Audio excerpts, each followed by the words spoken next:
Ben, welcome to CABC. I know this is your second time running for District 7 Supervisor. I welcome you here, so share some of your ideas. The club wants to know what your vision for the district and for San Francisco. Well, thank you very much. Thank you, Sam, for allowing me to come here and present today. Thank you to all the members of the Chinese American Democratic Club for listening in and for being so engaged. It is incredibly important, especially in an election cycle like this, with everything that's going on in the world, that we make sure voters have information and can make the right choices this November. My name is Ben Matranga. I'm running for District 7 Supervisor. I was born and raised in District 7. My family's been in San Francisco now. I'm a fifth generation San Franciscan. And for me, running in the district you grew up in is incredibly important, and it's an opportunity, and it comes with a lot of experiential knowledge. And I think the experiential knowledge comes in a couple different forms. One of them is the micro issues that people care about.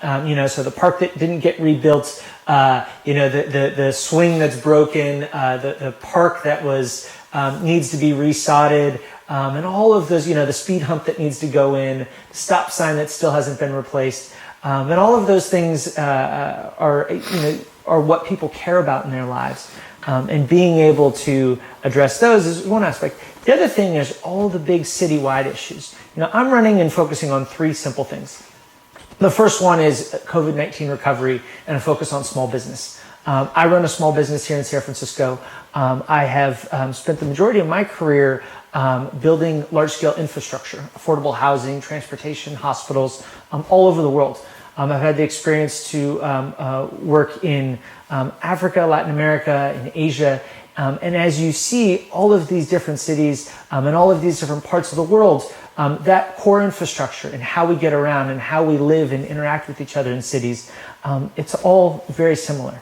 And I'm excited about being able to bring those skill sets to San Francisco and also be able to ensure that our small businesses can recover.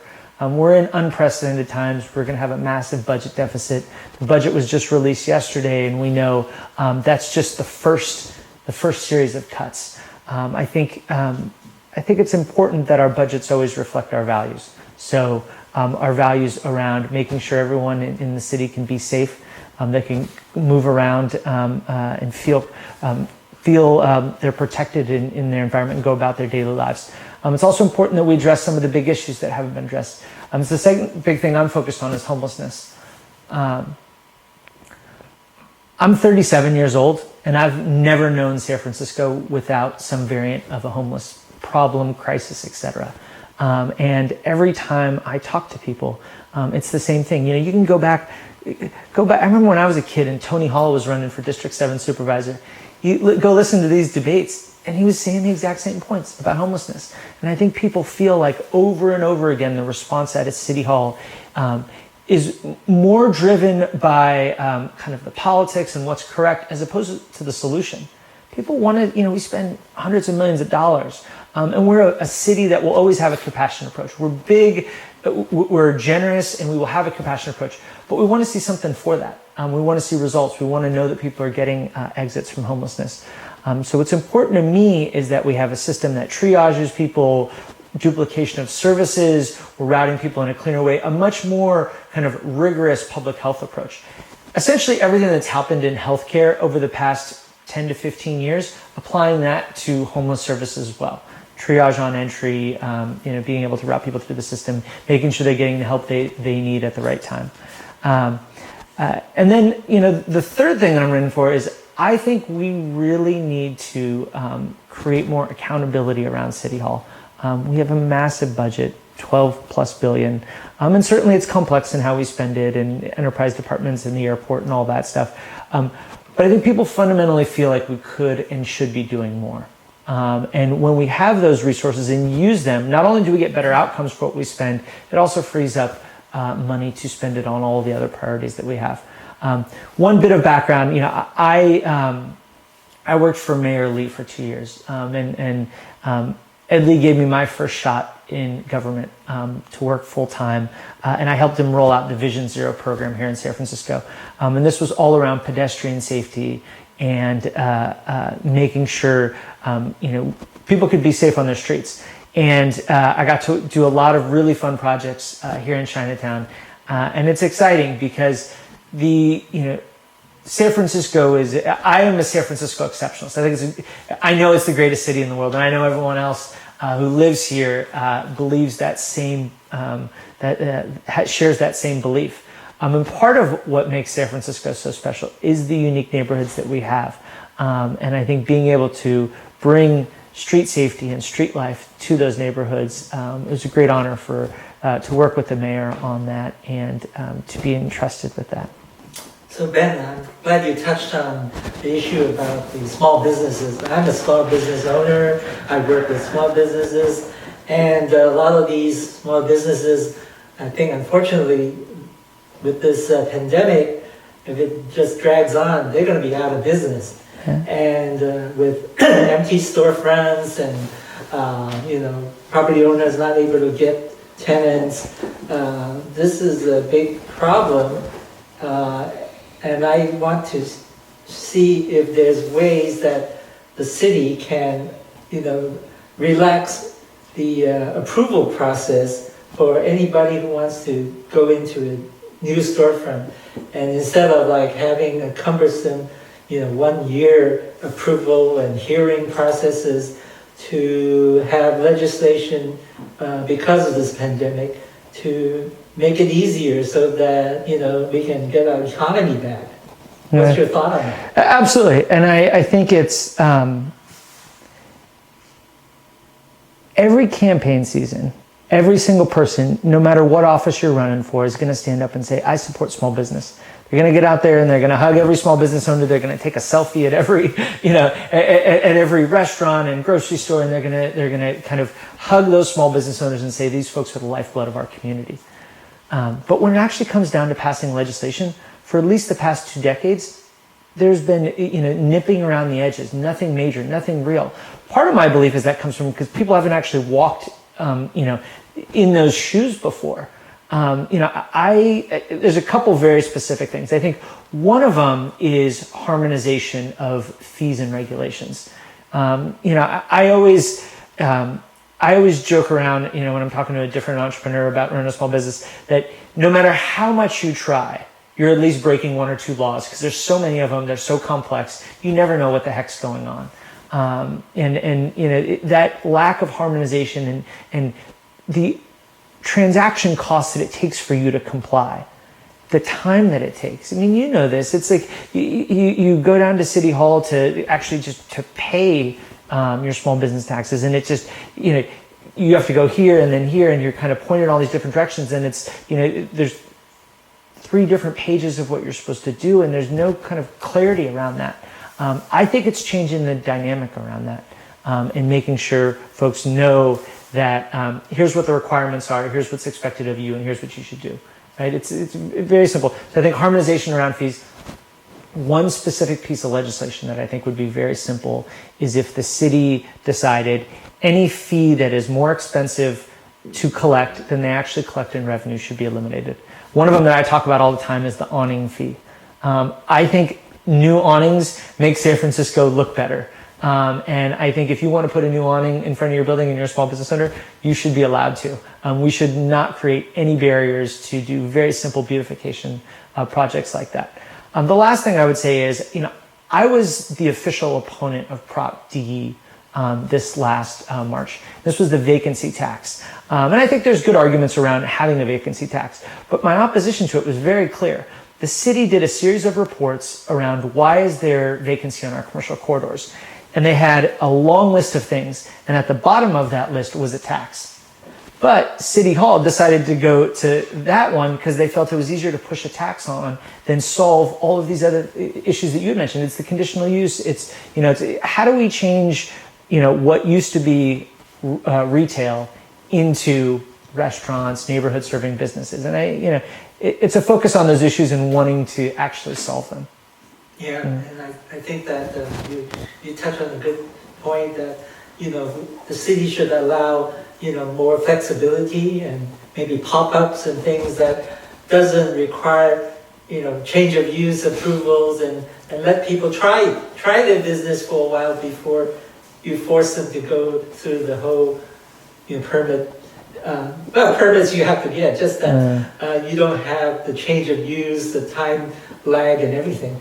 Now, you and I live on the west side, and I always think that we're always on the forgotten side because all the focus and the resources, in terms of city planning, the South of Market, the Mission, the west side sort of get forgotten, and I don't know about your district, whether you have a master plan for it, and you envision something that you would take on to look at your district and see what changes are needed.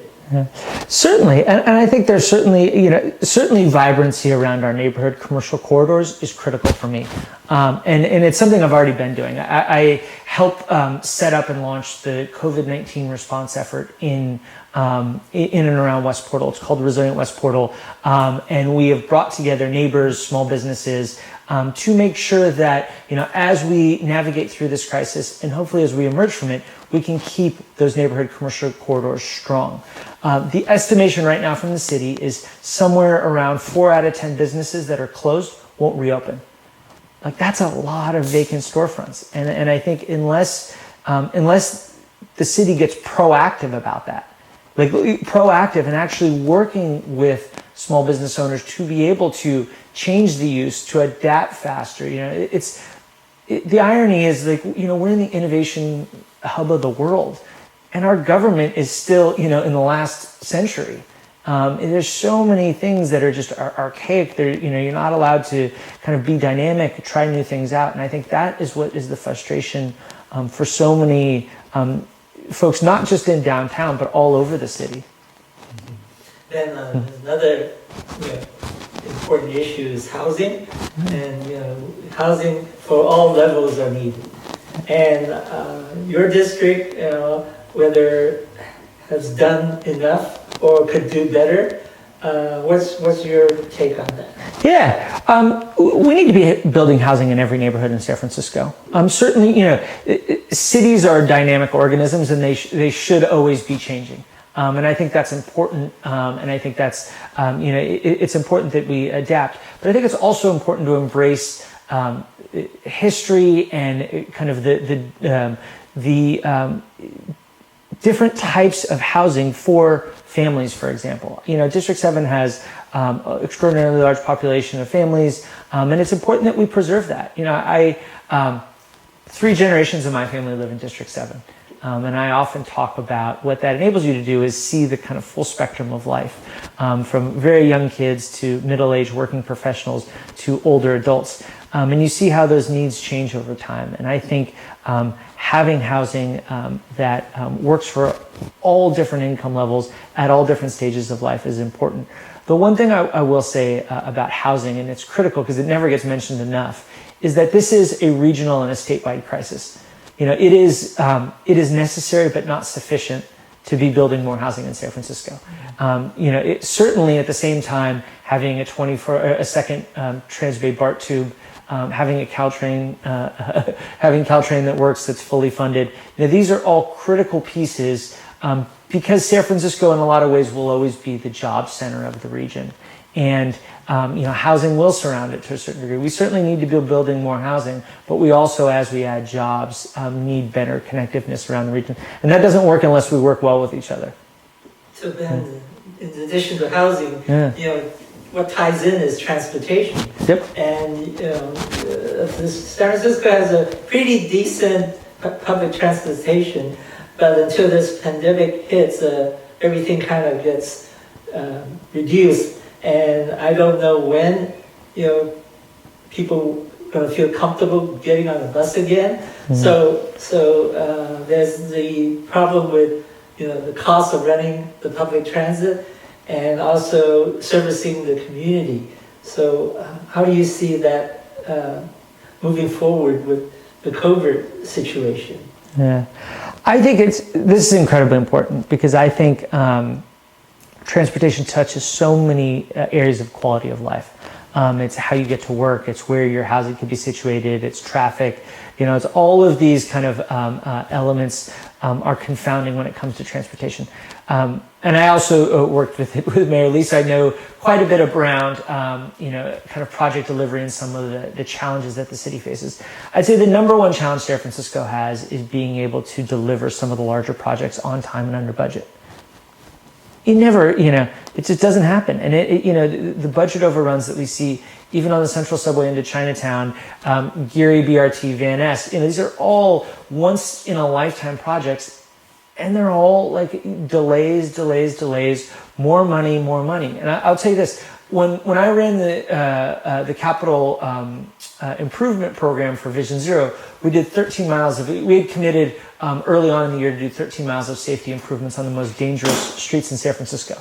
And we did it on time and under budget. And this, people don't do things on time and under budget here. And it was all very simple. You get departments working together, you create clarity, and then you have accountability around it and you execute. And I think that's where,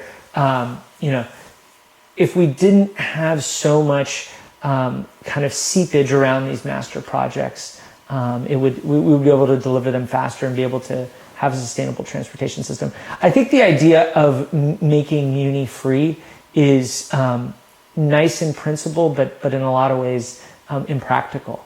And I think that's what bothers me is I feel like it's government by sugar high, right? It's easy to go out and tell everyone, it'll be free to get on Muni, it'll be free to get on Muni. But it really isn't it's not practical in a lot of ways. And I think, the folks that are promoting it don't identify a revenue source at all. And it just, that's the kind of thing that I think you hear around campaigns, but it's that difference between actually making a difference in people's lives. Well, Ben, thank you so much for sharing your thoughts with the CADC. Is there something that you would like to speak to our members? Well, thank you very much for listening. Thank you for taking time and inviting me. And thank you for all you do for San Francisco.